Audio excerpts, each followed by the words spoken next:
Well, I think with the motion scan, you had two big things going on. One was just the general quality of performance throughout the entirety of the game in terms of the cinematic feel and you know, the immersion. And the other was obviously, as you were getting at, the sort of detection of lies and, you know, detection of movements or tics or things like that. And the latter kind of got on my nerves because by the end of the game, you know, spoilers, if you're any good at the detection, you're just looking for the eyes to move left to right, dart left to right. Maybe you'll get a little facial tic or maybe some yawning or a little bit of a movement of the hands. But those are really the three things that you're pretty much looking for with anybody. Or just an abrupt change in voice, you know, oh, I didn't do that. But that's basically it. And once you kind of have that down, it sort of goes from less of a dynamic performance that you're viewing to more of a checklist in your mind, and you just go down it, and if you don't see eyes darting left to right, then you automatically, you know, can start to piece it together. Yeah, I suppose. Although, you know, as I was pointing out earlier, there are certain characters that are either, you know, better at lying and they don't have those facial twitches, or specifically a bartender, I believe, in one of the earlier missions, either in the homicide desk or the traffic desk, where he has these he purses his lips and he looks from side to side, and I pressed doubt on this one because I thought that he was lying, but I didn't have any evidence. It turns out he was telling the truth, and you know, the problem was he was recalling something that he didn't actually know. So it wasn't that he was lying. He was saying something. He was telling something to the best of his recollection, and so there were a couple issues where that popped up in the game. Yeah. But, you know, pretty much if their eyes were, like you were saying, you know, their eyes were darting from side to side, you know, they look around, you know, it's mostly if they don't have eye contact. Right. And even the manual to the game will tell you this. Yeah. If you read the manual, if you still do that. If you live life, if you talk to people, you're going to notice these things. You're going to notice these things. Yeah, so, for sure. I'd hate to see them shelve it after LA Noire. That was a nice experiment. Let's never do this again. Yeah. I mean, sure, it was great for the lying and everything in LA Noire, but like I said, really overall, I just love the general performance that it gave, and just go put it in any other game with, you know, we don't need the lying detection or anything like that. Yeah. Just use it again for the capture. And you know this, but I'm playing Oblivion as well, trying to go through that again since, you know, before Skyrim comes out. But, you know, I played a bit of Oblivion after playing LA Noire for like 5 straight hours or something, and you know, it's you know, just such a gap in between, you know, the appalling faces in Oblivion to, you know, how they look in LA Noire, and I was just, you know, once you see the faces in LA Noire, it's hard to play anything else. Yeah, well, and not be criticize it. Yeah, well, in defense of Oblivion, there was a 5-year gap though, but you know, in counter defense, just go look at Fallout 3 and you can tell the fact that Obsidian, or rather not Obsidian, but Bethesda really didn't, you know, up things anyway. Although Obsidian could also, you know, be at fault for Obsidian that. Didn't do anything for their games, either, for their but games. Yeah. Anyone who's seen the jump between Knights of the Old Republic 1 and 2 knows that they don't jump their stuff anyway. Yeah. I'd love to see it in other games, and I mean, the only thing I worry about is what was that, like 5 or 6 years in development? Yeah. I wonder how long it's gonna. But then again, how many years has it been since Grand Theft Auto? Yeah, that's true. It's already been a couple of years. It's already, well, I think it's 2000. It came out in 2008, didn't it? 8. Yeah, it was the same weekend as Iron Man 1. Okay. That's why they were so afraid about that, like, development schedule stuff.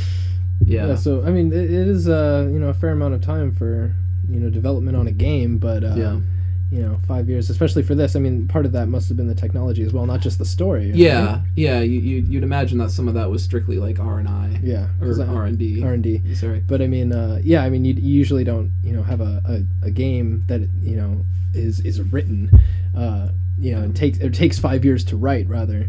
Yeah. And doesn't get made, especially by, you know, by Rockstar. If they have a game that has a solid story like LA Noire does.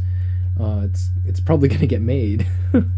Rockstar was the money, absolutely. Yeah, for sure. I mean, I can't even recall the last time that they dropped a project. But I don't think so. Who knows? Maybe I'm wrong. Just go wiki them. Go I'm wiki sure it. You'll find it. Go wiki it. You'll find it. The internet holds the answers. Yeah. We're wrong. We are. Probably. You're probably wrong. Yeah. Yeah. I thought it was great. I thought it was great as well because you certainly saw a lot of familiar friends, I guess. If you watch Mad Men. If you watch Mad Men, we yeah. didn't even notice it until we didn't even look it up until today that apparently the casting was done by the directors of Mad Men. So yeah. They don't exactly have John Hamm, but they do have Aaron Staton, who was on Mad Men, and he's in the main role for some odd reason. I cannot think of his name on Mad Men, but don't blame me. He doesn't have a big part in seasons 3 and 4, relatively speaking. So that's my defense. Yeah, and I was sort of at a disadvantage because I haven't watched Mad Men yet, and so you've given me season 1s to watch. But I mean, there's definitely a lot of familiar faces, from just television in general. So I'm pretty sure that people playing this game are going to notice certain faces, or at least have that that thought in the back of their mind, like I think I've seen this guy before in something. That's the worst part. Like none of them are that big that you'll see them and you'll be like, oh, that's so and so from so and so, unless you're talking about Walter on Fringe. Right. That's probably the only one. That's probably the only one where you're gonna go, oh, that's so and so. Yeah. Beyond that, there's no like Brad Pitts or George Clooney's in this movie. Okay. There is Matt Parkman from Heroes, and that's right. Greg Grunberg. I wouldn't that's put him probably up the there. second biggest one. That's probably the second biggest one. You might go, that's Matt Parkman from Heroes, but if you're a nerd then, so whatever. Or the pilot from Lost. Yeah, he's there for about 10 minutes. And he's there for about So that's it. Spoilers for that show as well. Good. How many things have we spoiled? Those of you about to begin Lost, stop. You're done. You're done. But yeah, there are a lot of familiar faces, a lot of familiar voices as well. I mean, the voice acting is also not shabby. I think part of the fact that the whole that all of the characters are portrayed in such a very realistic way is that we have not just voice actors as other video games do, but also actors who are able to do both of these things, and not just do the voice or just do the the visual aspect of acting, but to combine both of them. Yeah, they did the mocap as well, so at least a lot of the primary people did the mocap. Yeah, the physical mocap of the characters. Yeah, no, it was definitely interesting to see who they cast, and the caliber of and the quality is quite good, and it wasn't like a lot of those video games where you look in the voice acting section and you have one person doing like 8 or 9 voices or anything like that. Like, not every cop in this game is the same person. Cop, yeah. There are like probably 18 or 19 patrolmen that are completely different. Although they do work around that by you run into the same patrolman every once in a while. Right. And you run into the same coroner every single time. Right. And, although the coroner becomes his own character, so it's not. It's not as big of an issue. Yeah. But. But I mean, that was definitely what the game was touted for, but all the visual aspects of it.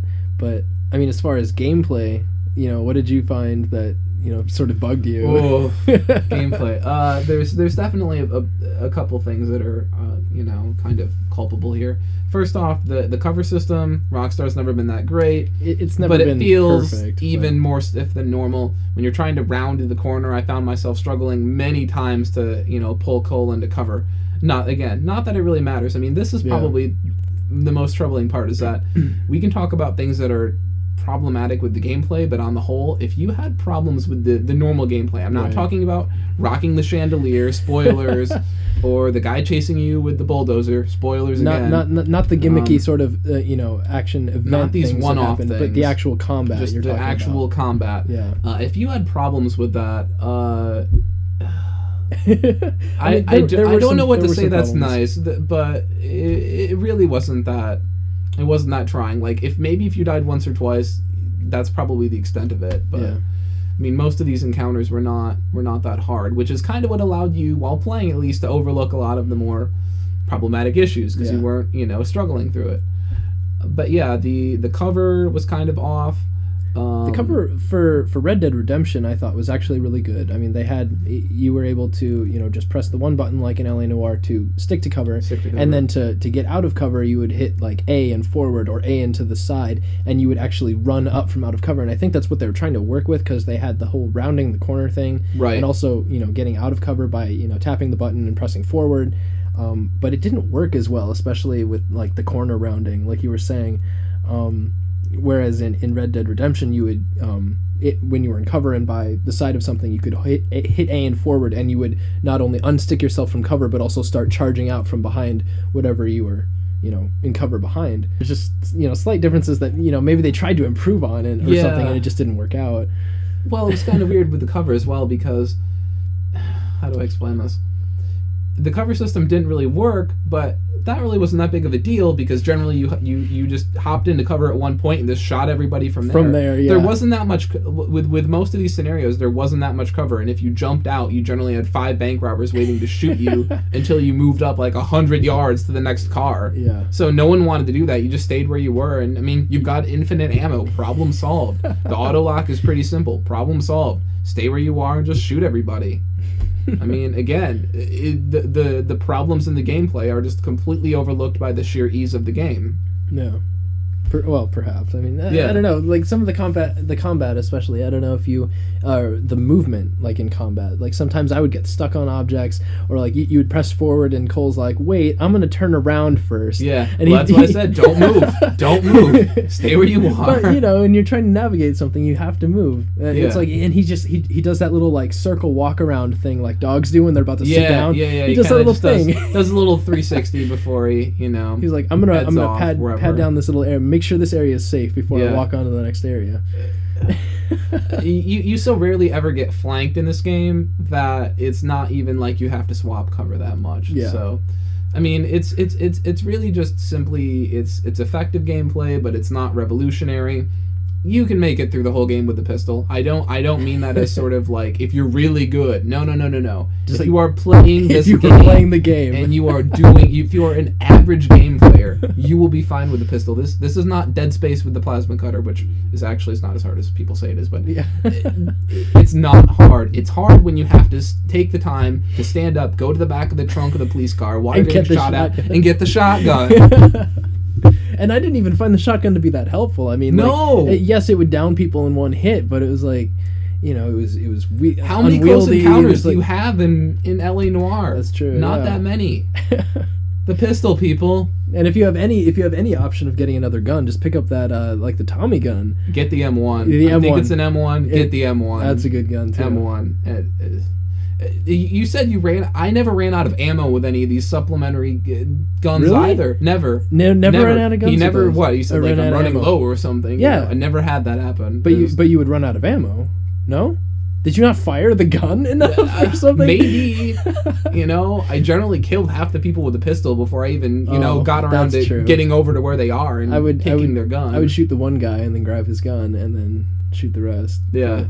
Because he was always the first guy who would like run like way too close, and he's like, I'm gonna take down the cops. Yeah, well, they always did. Like, okay, I'm sure all of you noticed this, but whenever you showed up at any robbery scene, there was always the cop, always one, generally the one who like meets you, and he's like, oh, they're holed up in the bank or whatever, and he stands up to take a pop shot at them, and they kill him. Yeah, like every time. God, I felt so bad for all of those police officers because it's like he's almost like Master Chief in that whenever Cole shows up, everyone else is gonna die. Like enemies and allies included. Cole's gonna kill everybody. Well, you're not gonna kill your allies, but they're gonna get dead. I should clarify. Cole is not going to kill the innocent people. Right. But although you can try. You can try.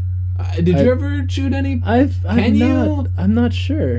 You know what? You certainly can't pull out your gun on the street, so... I think I might have shot a civilian at one point. Yeah. Like in those hostage situations where like... You blew one of those? No. I watched Tim do it. Oh, Tim blew one of those. Well, because he was like, what happens if I do this? Like, he didn't do it on purpose. Because he kept killing the guy. But I was like, I wanted to see what happens if you try to not kill him. See what happens if you take away his hostage. Mission successful. No, it goes black and white, obviously, and it says you failed the case. You shoot her, and then you shoot him, and it's like close enough. Yeah. Okay.